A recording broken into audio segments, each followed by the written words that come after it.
بسم الله الرحمن الرحيم.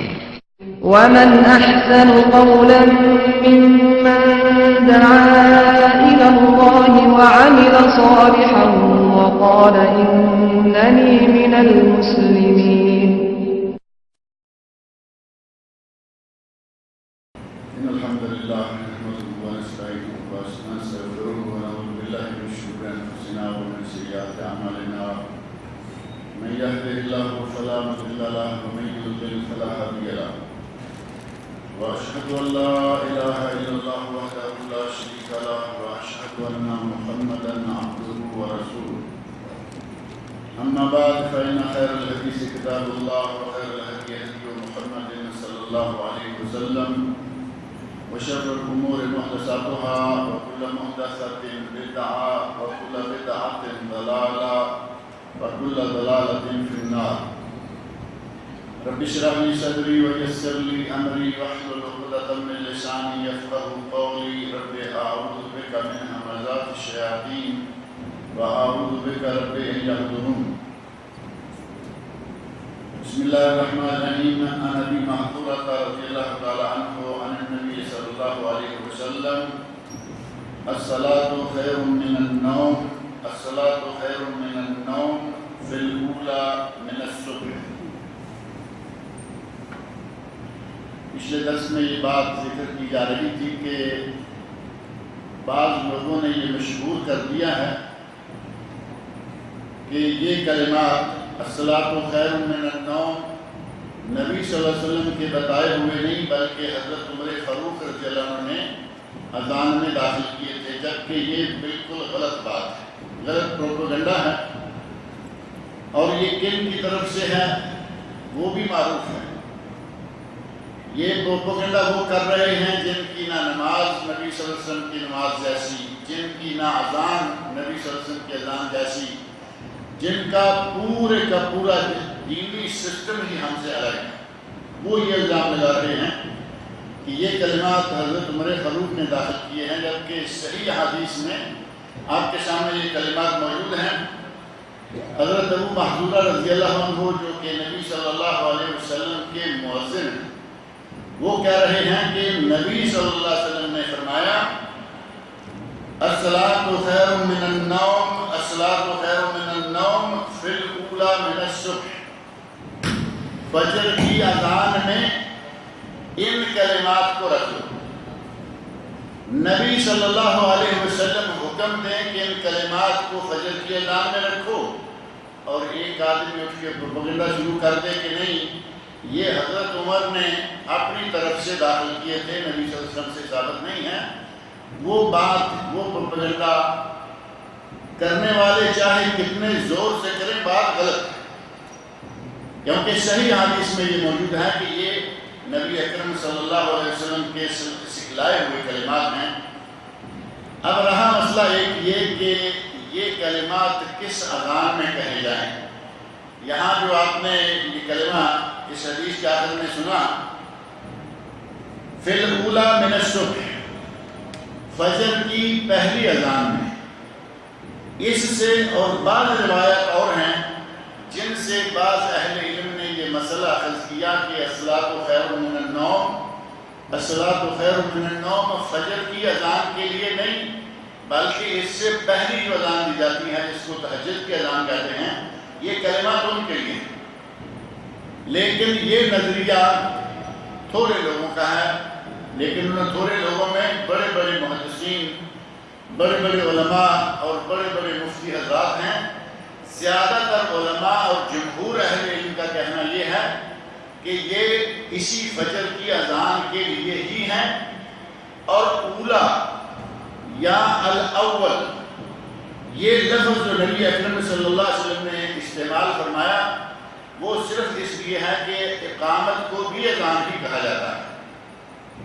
عربی میں ملتے جلتی دو چیزوں کا نام اکٹھا عموماً آ رہا ہے، شمسین، قمرین، حالانکہ سورج ایک، چاند ایک، اسی طرح بہت ساری اور چیزیں ہیں کہ قریبی ملتے جلتے کلمات کو ایک ہی نام دے دیا جاتا ہے۔ اسی طرح اقامت کو اور اذان کو اذان ہی کہہ دیا گیا۔ عمرے کو حج اصغر وہ حج اکبر اور عمرہ حج اصغر، یعنی دونوں کو حج، کیونکہ دونوں میں صحیح ہے، دونوں میں طواف ہے۔ اسی طرح اقامت، اس میں بھی سارے کلمات وہی ہیں، بلکہ 2 کلمے اضافی ہیں، قد قامت الصلاۃ، قد قامت الصلاۃ، البتہ جو 4 کلمے تھے وہ 2 ہیں۔ تو ان دونوں کو ہی اذان شمار کیا گیا، پہلی اذان کو اور دوسری اقامت کو بھی اذان۔ اب ان میں سے پہلی کریں گے تو فجر کی جو اصل اذان ہے وہی سامنے آئے گی۔ ان علماء کی اکثریت نے، جمہور اہل علم نے کہا کہ یہ کلمات فجر کی اذان کے لیے ہی ہیں، لیکن اسے اذان اول اس لیے کہا گیا کہ وہ اقامت کے مقابلے میں پہلی اذان ہے۔ اور نبی اکرم صلی اللہ علیہ وسلم سے بیان کرتے ہوئے حضرت ابن عمر اور ام المومنین حضرت عائشہ صدیقہ رضی اللہ عنہا بیان کرتی ہیں کہ آپ نے ارشاد فرمایا ان بلالا یؤذن بلیل، 2 اذانیں فجر کی اور فجر سے پہلے والی جو اذان ایک مشروع ہے، جائز ہے، اور حرمین شریفین میں خاص طور پر آپ سنتے ہیں کہ وہاں دونوں اذانیں ہوتی ہیں۔ نبی صلی اللہ علیہ وسلم نے فرمایا کہ بلال رات کے وقت اذان کہتے ہیں، یعنی طلوع فجر سے پہلے تہجد کے لیے اذان کہتے ہیں۔ فَكُلُوا وَاشْرَبُوا، ان کے اذان کہنے سے کھانا پینا بند نہ کرو۔ جو لوگ روزہ رکھنے والے ہیں، سحری کھا رہے ہیں، وہ سحری کھاتے رہیں، حتیٰ ینادی ابن ام مختوم، یہاں تک کہ حضرت عبداللہ بن ام مختوم رضی اللہ عنہ وہ اذان نہ کہتے۔ حضرت عبداللہ بن ام مختوم رضی اللہ عنہ کب اذان کہتے ہیں؟ جب انہیں کوئی کہتا ہے کہ طلوع صبح صادق ہو گئی، اب فجر کا وقت ہو گیا، وہ فجر کی اذان کہتے ہیں۔ اور حضرت بلال رضی اللہ عنہ وہ چونکہ بینا ہیں اور حضرت عبداللہ بن ام مختوم نابینا ہیں، وہ تو کسی کے کہنے سے کہ اب اذان کا وقت ہو گیا وہ تو دیکھ نہیں سکتے اوپر۔ بلال رضی اللہ عنہ بینا ہیں، وہ دیکھ سکتے ہیں، وہ رات کے اذان کہتے ہیں، اور حضرت عبداللہ بن ام مختوم فجر کے اذان کہتے ہیں۔ نبی صلی اللہ علیہ وسلم نے فرمایا کہ جب بلال اذان کہے تو کھاتے پیتے رہو، کھانا پینا جاری رکھو، لیکن جب حضرت عبداللہ بن ام مختوم رضی اللہ عنہ اذان کہیں تو اس وقت کھانا پینا بند کر دو، وہ فجر کی اذان ہوگی۔ اور نبی اکرم صلی اللہ علیہ وسلم نے اس اذان کی حکمت بھی بیان فرما دی۔ حضرت عبداللہ بن مسعود رضی اللہ عنہ بیان کرتے ہیں کہ نبی صلی اللہ علیہ وسلم نے ارشاد فرمایا لا يمنعن احدکم او احدا منکم اذان بلال من سحورہ، کسی کو بلال کی اذان سحری کھانے سے ہرگز نہ روکے، فإنہ یؤذن و ینادی بلیل، کیونکہ وہ تو رات کو اذان کہتے ہیں، یعنی فجر سے پہلے والی اذان کہتے ہیں۔ اور کیوں کہتے ہیں؟ لِيَرْجِعَ قَائِمُكُمْ وَلِيَنْتَبِهَ نَائِمُكُمْ، تاکہ جو آدمی تہجد پڑھ رہا ہے وہ تہجد کی نماز چھوڑ کے کھانا پینا شروع کر لے، اور جو سویا ہوا ہے وہ بیدار ہو جائے اور سحری کر لے۔ وَلَيْسَ أَن يَقُولَ الْفَجْرُ أَوْ الصُّبْحُ، یعنی وہ ٹائم ان کا ایسا ہے کہ ایک تہجد کے لیے مخصوص ہو گئی اور دوسری جو ہے تہجد کے لیے یا سحری کھانے کے لیے، اور دوسری نماز فجر کے لیے، جس کو صبح کی نماز بھی کہا جاتا ہے۔ حضرت ابو سعید خدری رضی اللہ تعالیٰ عنہ ایک حدیث بیان کرتے ہیں کہ جب امام مؤذن اقامت کہنا شروع کرے تو دوسرے کو کیا کہنا چاہیے جو مسجد کے اندر موجود ہے؟ اذان کا جواب تو پہلے ہو گیا کہ جو مؤذن کہے تم وہی کہتے جاؤ، لیکن اقامت کے معاملے میں نبی اکرم صلی اللہ علیہ وسلم سے بیان کرتے ہوئے حضرت ابو سعید خدری کہتے ہیں اذا سمعتم النداء، اذان کا جواب دینے کا طریقہ پہلے، جب تم اذان سنو فقولوا مثل ما يقول المؤذن، مؤذن جو کلمات کہے تم بھی اس کے پیچھے پیچھے کہتے جاؤ۔ مؤذن کہے اللہ اکبر اللہ اکبر، آپ کہہ دیجیے اللہ اکبر اللہ اکبر۔ مؤذن کہتا ہے حی علی الصلاۃ، آپ کہیے حی علی الصلاۃ، شروع سے لے کر آخر تک مکمل وہ کلمات دہرا دیں۔ اور حضرت ام عمر فاروق رضی اللہ عنہ، عمر بن خطاب رضی اللہ عنہ سے مروی حدیث ہے جس میں آخر میں آ کے جب حی علی الصلاۃ اور حی علی الفلاح ہے اس کا فرق بیان کر دیا۔ پہلے تو ہے کہ جو اذان مؤذن کہہ رہا ہے تم بھی وہی کہتے جاؤ، اس میں تو ظاہر ہے کہ یہی لگتا ہے کہ حی علی الصلاۃ حی علی الفلاح کی جگہ بھی ہم نے وہی کہنا ہے، لیکن حضرت عمر فاروق رضی اللہ عنہ سے مروی حدیث اس میں یہ بات موجود ہے کہ نبی اکرم صلی اللہ علیہ وسلم ارشاد فرماتے ہیں جو کچھ مؤذن کہے تم بھی کہتے رہو سوائے حی علی التین کے۔ حی علی التین ہے حی علی الصلاۃ حی علی الفلاح۔ ان دو کلمات کی جگہ پر مؤذن تو یہ کہہ رہا ہے، سننے والا یہ نہ کہے بلکہ مؤذن کہے حی علی الصلاۃ، سننے والا کہے لا حول ولا قوۃ الا باللہ۔ مؤذن کہے حی علی الفلاح، سننے والا کہے لا حول ولا قوۃ الا باللہ۔ اور اس میں جو مناسبت ہے وہ بڑی واضح نظر آتی ہے۔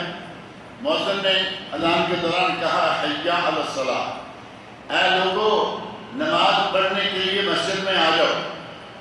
اب جو آدمی باہر کھڑا ہے اور سن رہا ہے، کسی کو سنا نہیں رہا، وہ اگر کہتا ہے حی علی الصلاۃ تو کوئی معنی نہیں نظر آتا، کیونکہ مؤذن نے زور سے کہا۔ جواب دینے والے نے صرف اپنے طور پہ جواب دینا ہے۔ اللہ اکبر یہ اللہ کی بڑائی ہے، وہ اکیلا کہے گا تب بھی اللہ کی تکبیر، لوگوں میں کہے گا تب بھی اللہ کی تکبیر۔ لیکن نماز کی طرف آؤ، یہ ایک اعلان ہے، یہ مؤذن اعلان کرے گا، سننے والا کہے گا لا حول ولا قوۃ الا باللہ، کہ اے اللہ اس نماز کی ادائیگی کے لیے مسجد میں جانا میرے بس میں نہیں جب تک تو توفیق عطا نہیں کرے گا۔ لا حول ولا قوۃ الا باللہ کا معنی مجھ میں نیکی کرنے کی طاقت نہیں، مجھ میں برائی سے بچنے کی ہمت نہیں سوائے اللہ تعالیٰ کی توفیق کے۔ یہ کلمات جو ہیں مؤذن کی اذان کے حی علی الصلاۃ اور حی علی الفلاح کی جگہ پر ہیں، لا حول ولا قوۃ الا باللہ۔ اور اذان سننے کے بعد نبی اکرم صلی اللہ علیہ وسلم نے معروف دعا سکھلائی ہے، وہ دعا یاد کر لینی چاہیے۔ حضرت عبداللہ رضی اللہ جابر بن عبداللہ رضی اللہ عنہ بیان کرتے ہیں کہ نبی اکرم صلی اللہ علیہ وسلم نے ارشاد فرمایا من قال حین یسمع النداء، جو آدمی اذان سنے اور یہ کلمات کہے، یہ دعا کر لے، حلت لہ شفاعتی یوم القیامہ، قیامت کے دن میری شفاعت اس کے لیے حلال ہوگی۔ یعنی ہر آدمی کی خواہش ہے کہ اللہ رب العزت کو ہمیں نبی پاک صلی اللہ علیہ وسلم کی شفاعت اور سفارش عطا فرمائے۔ مانگتے ہیں، دعائیں مانگتے ہیں کہ یا اللہ ہمیں آپ کی سفارش مل جائے۔ نبی صلی اللہ علیہ وسلم نے سفارش مل جانے کا طریقہ بتا دیا کہ وہ کیسے ملے گی۔ اذان سنو اور اس کے بعد یہ دعا مانگو، میں قیامت کے دن تمہاری شفاعت کروں گا۔ خود نبی اکرم صلی اللہ علیہ وسلم نے طریقہ بتایا۔ صحیح بخاری، سنن ابو داؤد، ابن ماجہ اور ترمذی میں یہ حدیث ہے جس میں جو دعا بتائی گئی ہے وہ معروف دعا اللہم رب هذه الدعوة التامة والصلاة القائمة آت محمدا الوسیلة والفضیلة وابعثه مقاما محمودا الذی وعدته۔ یہ صحیح بخاری میں اور حدیث کی دیگر کتابوں میں الذی وعدتہ یہاں تک کلمات ہیں۔ آپ دیکھتے ہوں گے پاکستان کا ٹیلی ویژن بطور خاص اور کچھ عرب ٹیلی ویژن بھی اس کے بعد انکا لا تخلف المیعاد کے الفاظ بھی لکھتے ہیں۔ الذی وعدتہ کے بعد انکا لا تخلف المیعاد، جبکہ کثیر محدثین کرام نے کہا ہے کہ یہ کلمات سنن کبریٰ بہقی میں ہیں اور یہ کلمات ضعیف سند کے ساتھ ہیں۔ ضعیف سند کے ساتھ معنی یہ کہ یہ اس دعا کا صحیح حصہ نہیں ہے بلکہ ضعیف حصہ ہے، لہذا عموماً صرف یہاں الذی وعدتہ تک ہی دعا پڑھی جاتی ہے۔ لیکن سنن کبریٰ بہقی وہ کلمات جو ہیں انکا لا تخلف المیعاد، اگر کوئی کہہ لیتا ہے، اب یہ تو نہیں کہہ سکتے، بعض لوگوں کو عادت ہوتی ہے کہ وہ بڑا سخت فتویٰ لگا دیتے ہیں کہ یہ گناہ ہو گیا، یہ بدعت ہو گیا، ایسا نہیں۔ ایک روایت اس کے بارے میں موجود ہے، اکثر علماء نے کہا کہ وہ ضعیف ہے۔ علامہ ابن باز رحمۃ اللہ علیہ نے ذکر کیا ہے اپنے ایک پروگرام میں نور علی الدرب، اس میں وہ کہتے ہیں کہ یہ دعا اگر کوئی مانگ لیتا ہے تو یہ قابل حجت ہے، یعنی جائز ہے کہ کوئی کہہ لے یہ کلمات، لیکن زیادہ بہتر یہ ہے کہ اللہ کی بات تک رکھے اور اس کے بعد کلمات نہ کہے۔ نبی صلی اللہ علیہ وسلم نے فرمایا کہ جو آدمی یہ دعا مانگے میں قیامت کے دن اس کی سفارش کروں گا، شفاعت کروں گا۔ اور اذان و اقامت کے درمیان جو تھوڑا سا وقت ہوتا ہے، تلاوت کریں، ذکر و اذکار کریں، دعائیں مانگیں، اور خاص طور پر اذان و اقامت کے درمیان والے وقت کو گپیں مارنے، باتیں کرنے۔ یہاں الحمدللہ دیکھنے میں آتا ہے کہ عموماً لوگ مسجد میں آئے، اگر وقت ہے تو قرآن کریم پکڑا اور پڑھنا شروع ہو گئے۔ ہمارے ملکوں میں، ہمارے علاقوں میں ہم دیکھتے آ رہے ہیں کہ ادھر اذان ہوئی، دعا مانگی اگر کسی کو آتی ہے، اور اس کے بعد دو آدمی یہ بیٹھے ہیں، دو چار وہ بیٹھے ہیں مسجد کے اندر، اقامت ہونے تک مسلسل وہ اپنی اپنی باتوں میں مصروف ہیں، گفتگو میں لگے ہوئے ہیں۔ حالانکہ نبی صلی اللہ علیہ وسلم نے تاکید فرمائی کہ اذان اور اقامت کے درمیان جو وقت ہے یہ قبولیت دعا کا وقت ہے۔ اذان و اقامت کے درمیان کثرت سے دعائیں مانگنی چاہیے، کیونکہ اس وقت کی ہوئی دعا اللہ قبول فرماتا ہے، یہ دعا رد نہیں ہوتی۔ اس سلسلہ میں سنن نسائی، امام نسائی کی کتاب عمل الیوم واللیلہ، سنن ابو داؤد، ترمذی، صحیح ابن خزیمہ اور مسند امام احمد میں حدیث ہے۔ اس حدیث میں حضرت انس بن مالک رضی اللہ عنہ بیان کرتے ہیں کہ نبی صلی اللہ علیہ وسلم نے ارشاد فرمایا، لا يرد الدعاء بین الاذان والاقامہ، اذان اور اقامت کے درمیان دعا رد نہیں کی جاتی، یعنی جو بھی مانگنے والا اللہ سے مانگتا ہے اللہ اسے عطا کر دیتا ہے، وہ دعا رد نہیں کی جاتی، وہ دعا خالی یا خطا نہیں جاتی۔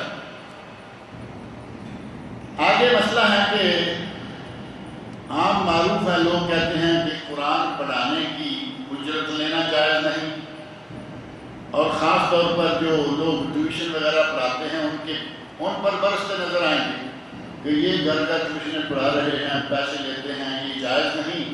جبکہ یہ بات کئی مرتبہ میں نے ذکر کی ہے کہ نبی صلی اللہ علیہ وسلم کے صحابی نے سورہ فاتحہ پڑھ کر دم کیا اور 30 بکریاں لی۔ یہ واقعہ معلوم ہے یا نہیں؟ دم کیا، صحیح بخاری میں واقعہ، دم کیا اور پڑھا کیا؟ صرف سورہ فاتحہ۔ سورہ فاتحہ پڑھ کر دم کیا، 30 بکریاں لی۔ راستے میں آتے ہوئے پروگرام بنا کے کوئی بکری ذبح کر کے کھائیں تو رسول نے کہا نہیں، ہمیں یہ معلوم نہیں کہ یہ اجرت لینا جائز تھا یا نہیں، ہمارے لیے حلال ہے یا نہیں، لے رہے ہیں، اگر نبی صلی اللہ علیہ وسلم اجازت دیں گے تو کھائیں۔ نبی اکرم صلی اللہ علیہ وسلم تک پہنچے تو جا کے آپ کی خدمت میں واقعہ بیان کیا۔ نبی صلی اللہ علیہ وسلم نے ارشاد فرمایا کہ یہ تمہارا یہ عمل جائز ہے، اس پہ اجرت لی ہے یہ بھی جائز ہے، جاؤ ان بکریوں کا گوشت کھاؤ اور ہمارا بھی حصہ لاؤ۔ حدیث میں باقاعدہ یہ کلمات موجود ہیں کہ ہمارا بھی حصہ لاؤ۔ اس کا معنی یہ ہوا کہ قرآن کریم پڑھانے کی اجرت لینا منع نہیں، بلا وجہ قاری حضرات پہ برستے نہیں رہنا چاہیے۔ اسی طرح دین کے معاملات میں اگر ہم یہ رکاوٹیں ڈالنا شروع کریں گے تو یہ مسئلے بھی بند ہو جائیں گے۔ نبی اکرم صلی اللہ علیہ وسلم کی روایت ایک موجود ہے، اس کی روح سے بعض لوگ پھر یہاں اڑ جاتے ہیں، کہتے ہیں کہ مؤذن کے لیے تنخواہ لینا جائز نہیں۔ نبی صلی اللہ علیہ وسلم نے ایک روایت میں یہ یقیناً ترغیب دلائی ہے کہ وہ آدمی مؤذن رکھو جو فری میں کام کرے۔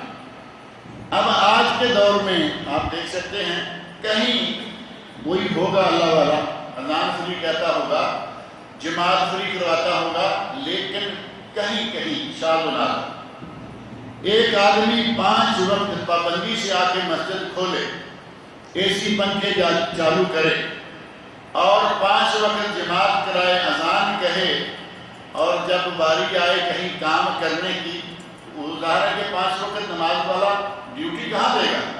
ڈیوٹی دور ہے، وہ یہاں نہیں آ سکتا، یہاں کام کرتا ہے ڈیوٹی پہ نہیں جا سکتا۔ اس کے لیے روزی روٹی بھی چاہیے. یہ امام یا مؤذن لکڑی کا تو ہے نہیں، اور یہ لکڑی کا بن جائے تو گھر والے تو لکڑی کے نہیں ہوں گے نا، انہیں روٹی چاہیے. اور اس کے لیے یہ پابندی اس انداز سے لگا دینا کہ مولوی کو تنخواہ دینا جائز نہیں، بلکہ یہ کہتے ہیں کہ مولوی کو تنخواہ لینا جائز ہے، تاکہ اپنی جیب سے نکلے ہی نہیں، مولوی فری میں پڑھاتا رہے.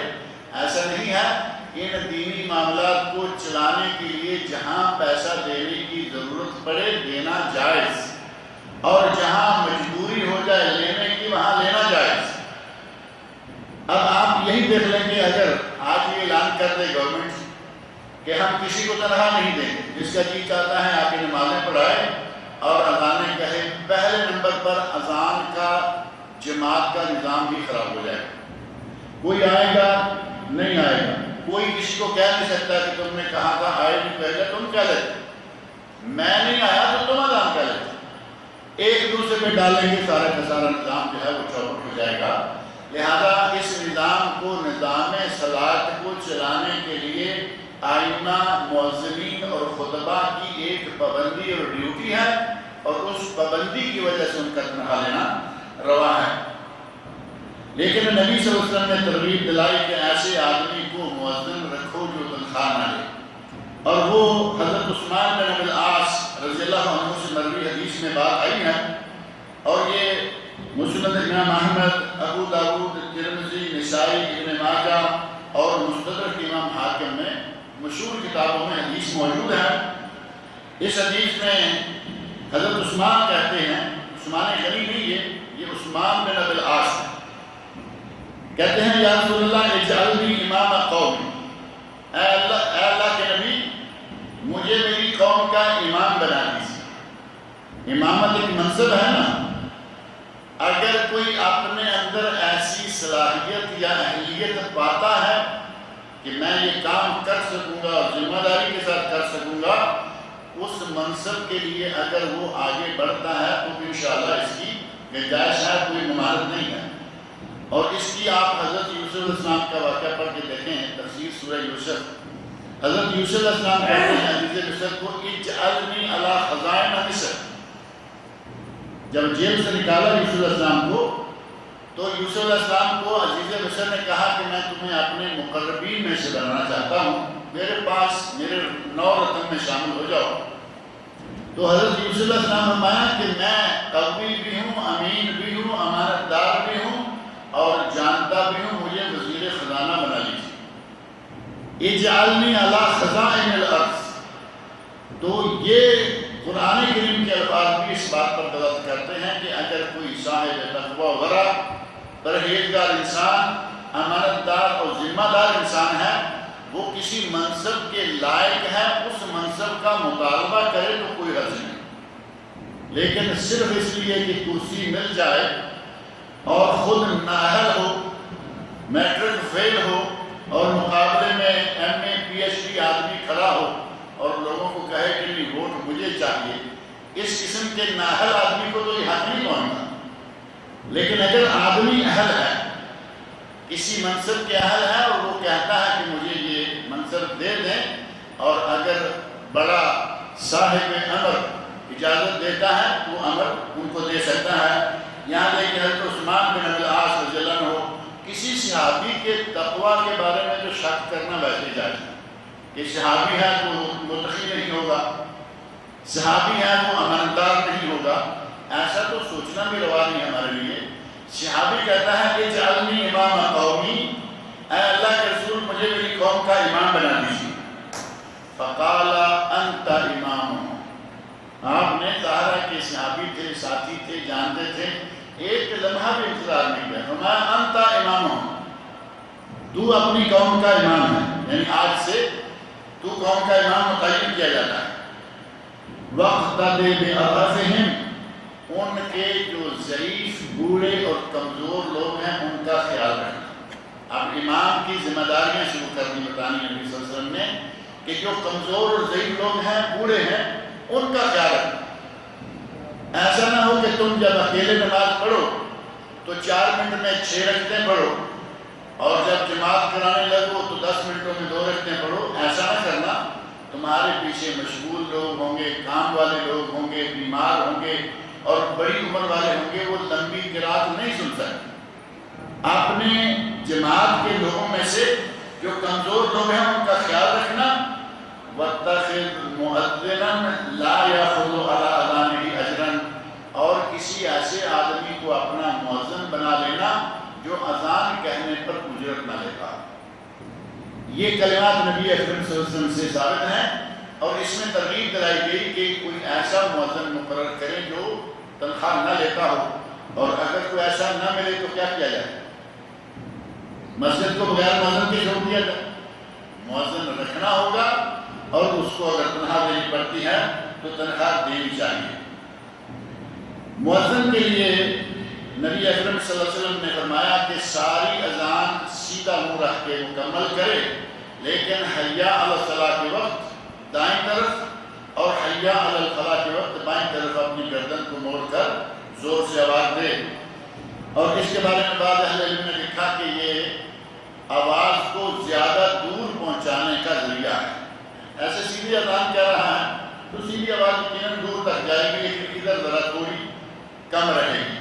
جب زور سے 2 مرتبہ ادھر حیا علی الصلاۃ، 2 مرتبہ ادھر حیا علی الفلاح کہے گا تو دور دور تک آواز جو ہے وہ چلی جائے گی۔ اب یہ اصل حکم تو اس وقت ہے جب یہ چھت پہ کھڑے ہو کر، کسی ٹیلے پہ کھڑے ہو کر اذان کہی جاتی تھی۔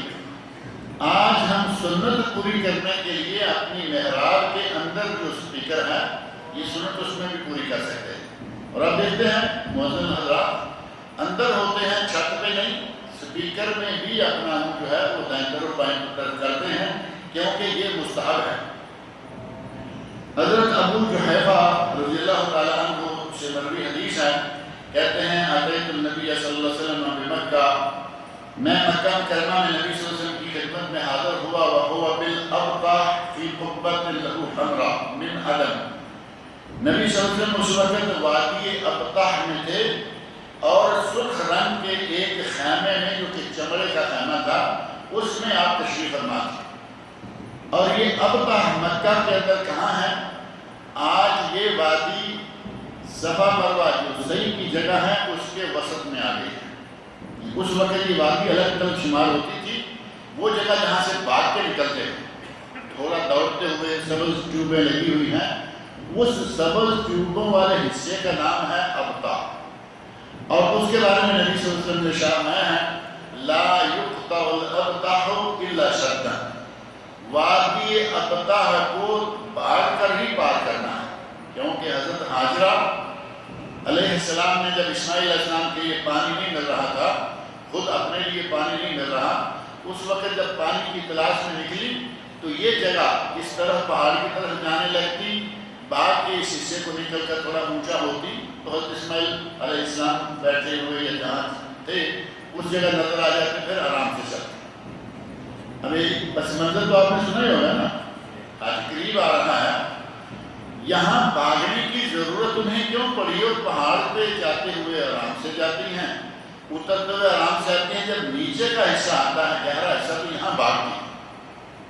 وجہ یہ ہے کہ یہاں ایک طرف جہاں اس وقت کعبہ شریف ہے یا اس کے ساتھ ہی حصہ ہے زمزم کا، زمزم کنواں جہاں ہے اوپر سے آپ نے گزرتے ہوئے دیکھا ہوگا، ابھی آج کل انہوں نے وہ سلیٹ ہٹا دی ہے کیونکہ ہمارے لوگ تو جم جاتے ہیں نا، نیچے دیکھا لفظ لکھا ہوا ہے زمزم کا، وہیں پاؤں جما لیا کہ چلو یہاں تھوڑا رک گیا تو آپ کے دوران رکاوٹ پیدا ہو جاتی۔ کچھ عرصہ پہلے تک اس زمزم کے کنویں کے اوپر ایک سلیٹ تھی، اس کے اوپر لفظ زمزم لکھا ہوا تھا کہ نیچے بیر زمزم ہے، پھر وہ سلیٹ انہوں نے ہٹا دی۔ اسی طرح آپ نے دیکھا کہ انہوں نے ایک لائن لگائی تھی حجر اسود کے سامنے، اب اس لائن کو بھی صاف کر دیا کہ یہاں آ کے باقاعدہ پاؤں رکھ کے کھڑے ہو جاتے ہیں کہ یہاں سے ہم نے بسم اللہ اللہ اکبر کہہ کے اشارہ کر کے آرام سے نکلنا ہے، وہ لائن بھی انہوں نے ہٹا دی۔ بہرحال اس صفا و مروہ سے کافی ہٹ کے وہ جگہ ہے جہاں بیر زمزم نکلا، اور اس مقام پر حضرت اسماعیل علیہ السلام تھے۔ حضرت حاجرہ نکلی پانی کی تلاش میں کہ کوئی سلسلہ کہیں سے نظر آئے، اس طرف آئیں جب پہاڑ کی طرف صفا کی طرف چڑھنے لگی، جہاں نیچے جگہ آئی اتر کر نیچے آئی تو اب اسماعیل علیہ السلام نظر نہیں آ رہے، یہ جگہ نیچے چلی گئی۔ اب زہرا کی ماں ہے، دل نے برداشت نہیں کیا کہ میں یہاں آرام سے چلوں، بھاگ کے کہ وہاں اوپر چلوں گی تو مجھے نظر آ جائیں گے، سلامت بیٹا نظر آ جائے گا۔ وہاں سے بھاگ کے نکلی آگے مروہ کی طرف، جب اتنی اونچائی پہ آ گئی کہ بچہ پھر نظر آنے لگا، پھر آرام سے چلنے لگی۔ تو یہ ساتوں چکروں میں اسی طرح ہوا، جیسے بچہ نظروں سے غائب ہوتا بھاگتی، جیسے بچہ نظر آنے لگتا آرام سے چلنا شروع کر دیتی۔ حضرت حاجرہ نے اس جگہ کو بھاگ کے پار کیا ہے۔ نبی صلی اللہ علیہ وسلم نے ارشاد فرمایا لا یقطع الابطح الا شدا، یہ وادی ابطح بھاگ کر ہی پار کرنا ہے۔ اور ہم آج کل بڑے مزے سے گزرتے ہوئے بلکہ باتیں کرتے ہوئے بھی نظر آتے ہیں، باتیں کر رہے ہیں، جا رہے ہیں، وہ وادی گزر گئی اور انہیں بھاگنے کی یا دوڑنے کی شاید یاد بھی نہ رہا ہو۔ نبی صلی اللہ علیہ وسلم نے اس وادی میں سرخ رنگ کے چمڑے کا خیمہ لگوایا ہوا تھا۔ یہ کہتے ہیں کہ میں آپ کی خدمت میں حاضر ہوا، فخرج بلال بوضوئہ، حضرت بلال رضی اللہ عنہ آئے اور وہ نبی صلی اللہ علیہ وسلم کے وضو کا پانی لائے۔ فَمِن نَائِلٍ وَنَازِحٍ، کچھ پانی وہ ساتھ زیادہ لائے، کچھ لوگوں کو وضو کرنے کے لیے پانی مل گیا، انہوں نے اعضائے وضو دھو لیے، اور کچھ کو پانی اتنا کم ملا کہ انہوں نے اعضائے وضو گیلے کر لیے۔ پانی کی کمی کی وجہ سے سوکھے نہیں، اعضائے وضو کو تھوڑا تھوڑا گیلا کر لیا کہ دھل گئے۔ فَمِن نَائِلٍ، کسی کو پانی مل گیا، وَنَازِحٍ، اور کسی نے چھینٹا منٹا مار کے اپنے اعضائے وضو کو گیلا کر لیا۔ کہتے ہیں فخرج النبی صلی اللہ علیہ وسلم، پھر نبی اکرم صلی اللہ علیہ وسلم اپنے اس خیمہ سے باہر تشریف لائے، علیہ حلۃ حمراء، آپ نے سرخ رنگ کا حلہ اوڑھا ہوا تھا، سرخ رنگ کا حلہ چادر وہ آپ نے اوڑھی ہوئی ہے، اور اسی رنگ کی چادر جو ہے وہ اوپر بھی لی ہوئی ہے۔ کأنی انظر الی بیاض ساقیہ، مجھے اب بھی ایسے لگ رہا ہے کہ جیسے میں نبی صلی اللہ علیہ وسلم کی پنڈلیوں کی سفیدی دیکھ رہا ہوں۔ سرخ رنگ کا گاڑی، سرخ رنگ کا آپ نے حلہ یعنی کرتا اور چادر جو ہے وہ اوڑھے ہوئے ہیں، اور نبی اکرم صلی اللہ علیہ وسلم کا سرخ و سفید رنگ خوبصورت۔ کہتے ہیں کہ اس حلے سے نبی صلی اللہ علیہ وسلم کی پنڈلیاں خوبصورت روشن چمکتی ہوئی مجھے آج بھی لگ رہا ہے کہ جیسے میں دیکھ رہا ہوں۔ جب یہ بیان کیا انہوں نے تو وہ پورا واقعہ کہتا ہے کہ میری نظروں کے سامنے ہے۔ اور ایسے یہ بھی معلوم ہوتا ہے کہ نبی صلی اللہ علیہ وسلم نے اتنی خوبصورت چادر اس وقت باندھی ہوئی تھی، لیکن پنڈلیاں نہیں تھیں۔ آدھی پنڈلی ننگی ہونی چاہیے، اور آدھی نہیں تو کم از کم جو آخری حد آپ نے بتائی کہ ٹخنے سے نیچے کپڑا نہیں جانا چاہیے۔ آج کل وہ معاملہ سارے کا سارا الٹ گیا، مردوں کا کپڑا ٹخنوں سے نیچے اور عورتوں کا گھٹنوں سے بھی اوپر، یعنی بالکل الٹا پیمانہ چل نکلا۔ نبی اکرم صلی اللہ علیہ وسلم نے ساری عمر اپنے ٹخنے کو کبھی نہیں ڈھکا، بلکہ ٹخنے ڈھکنے والے کے بارے میں سخت وعید فرمایا ما اسفل من الکعبین فہو فی النار، اگر کسی نے کپڑا ٹخنوں سے نیچے تک لٹکایا فہو فی النار، تو وہ جہنم میں گیا۔ اتنی سخت وعید، لیکن اس کے باوجود ہماری اس معاملے کی طرف توجہ نہیں جاتی۔ انتہائی لاپرواہی سے چادریں ہیں، دہبند ہے، سلوار ہے، پتلون ہے، پاجامہ ہے، کچھ بھی کوئی استعمال کرتا ہے اتنا لمبا چھوڑا ہوا ہوتا ہے کہ وہ ٹخنوں سے نیچے ہوتا ہے، اور اتنا الٹا خواتین میں اب آ گیا، ان میں پینٹی آ گئی جو آدھی پنڈلی سے آدھی پنڈلی کے قریب پہنچی ہوئی ہوتی ہیں، عورتیں وہ پہننا شروع ہو گئی۔ جو مردوں کا لباس تھا وہ عورتوں کی طرف جا رہا ہے، یا جو مردوں کے لیے مقام کا اتنا چھپانا ہے، اتنا ننگا رکھنا ہے، وہ عورتوں نے لے لیا اور تمہارا مردوں نے لے لیا۔ کہتے ہیں فتوضا، نبی صلی اللہ علیہ وسلم نے وضو کیا، وَأَذَنَ بلال، حضرت بلال رضی اللہ عنہ نے اذان کہی، قالا، کہتے ہیں فَجَعَلْتُ أَتَتَبَّعُ فَاهُ هَاهُنَا وَهَاهُنَا، میں نے حضرت بلال رضی اللہ عنہ کے منہ کو دیکھنا شروع کیا کہ کبھی ادھر کرتے ہیں کبھی ادھر کرتے ہیں، یعنی دائیں اور بائیں حی علی الصلاۃ کہتے ہوئے 2 مرتبہ دائیں طرف اور حی علی الفلاح کہتے ہوئے 2 مرتبہ بائیں طرف. یقول حی علی الصلاۃ حی علی الفلاح، اور وہ اپنے چہرے کو یمیناً و شمالاً دائیں طرف اور بائیں طرف پھیر رہے تھے. غرض یہ کہ مؤذن کو یہ ادب ذہن میں رکھنا چاہیے کہ جگہ کوئی بھی ہو، کبھی کبھی ایسے بعض مؤذن دیکھنے میں آتے ہیں کہ وہ منہ دائیں بائیں نہیں کہتے، وہ کھڑے کھڑے پوری اذان اسی طرح کہتے ہیں. اور یہ حدیث ابھی آگے آ رہی ہے جس میں ہے کہ اپنے کانوں میں انگلیاں ڈال لینی چاہیے. اور ایسے مؤذن دیکھتے ہیں کہ وہ ایک ہاتھ لٹکا ہوا ہے، ایک یہاں ایسے رکھا کان پر اور اذان کہہ رہے ہیں. اور کئی مرتبہ میں نے بعض مؤذنوں کو دیکھا کہ وہ دونوں ہاتھ چھوڑے، دونوں ہاتھ نیچے ہیں، اسپیکر لگا ہوا ہے، زور سے اذان کہتے جا رہے ہیں، جبکہ آداب اذان اور سنت کے خلاف ہے. کیونکہ نبی صلی اللہ علیہ وسلم نے حضرت ابو جحیفہ رضی اللہ عنہ کو جو اذان کا طریقہ سکھلایا اس میں یہ ہے کہ اپنے کان میں انگلیاں شہادت کی انگلیاں جو ہے ڈالتے ہیں. حضرت ابو جحیفہ کہتے ہیں رأیت بلال، حضرت بلال مؤذن ہیں، ان کو بھی نبی صلی اللہ علیہ وسلم نے یہ سکھلا رکھا ہے. کہتے ہیں رأیت بلال یؤذن ویدور، میں نے بلال کو دیکھا کہ وہ اذان کہہ رہے ہیں اور دائیں بائیں چہرے کو گھما رہے ہیں، یعنی حی علی الصلاۃ اور حی علی الفلاح کے لیے دائیں اور بائیں چہرے کو گھماتے ہیں.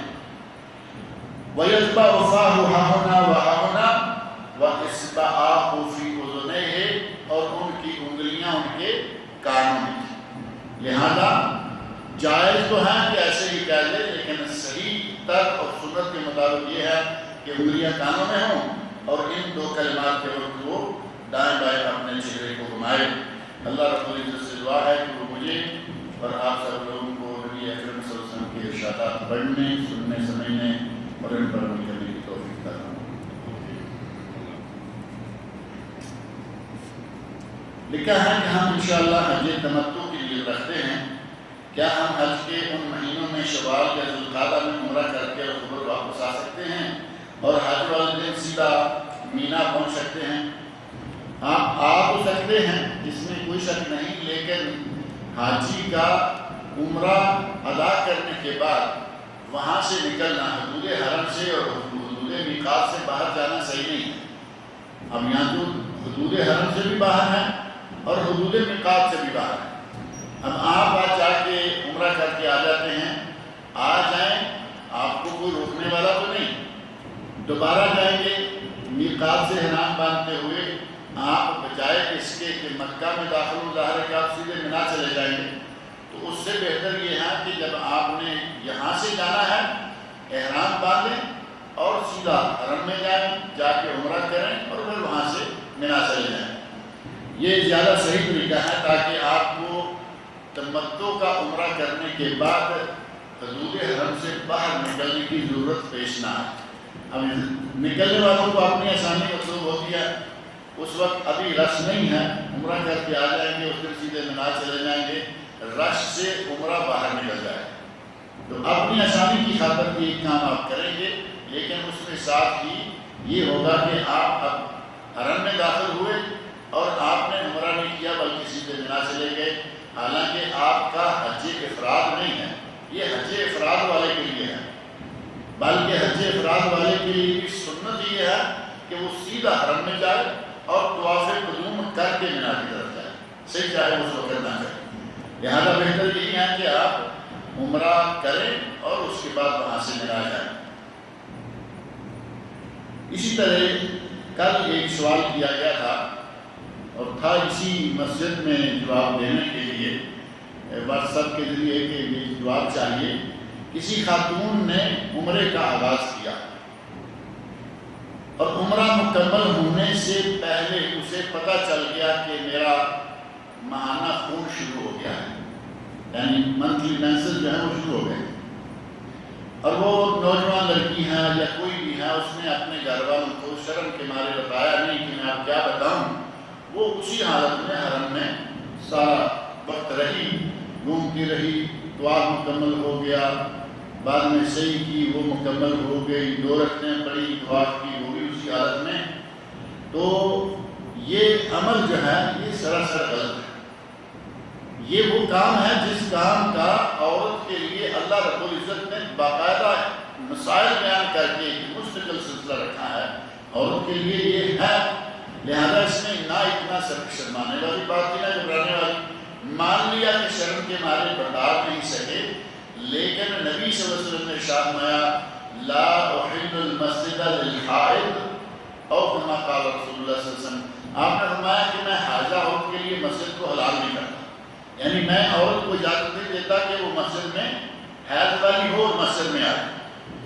اب عام مسجد میں آنے کی اجازت آپ نے نہیں دی، اور وہ تو حرم پاک، عام مسجد میں نماز کا ثواب 10 گنا، 10 گنا 27 گنا، اور وہاں 1 لاکھ۔ اس مبارک مقام پر عورت حیض سمیت گھومتی رہے تو یہ انتہائی ناجائز اور گناہ ہے۔ اس پر اس خاتون کو توبہ کرنی چاہیے کہ وہ حیض کی حالت میں، احرام کی حالت میں رہی، حیض کی حالت میں پھر اس نے وہ سارے مناسک بھی ادا کیے اور اسی حالت میں حرم میں بھی رہی، اس پر توبہ۔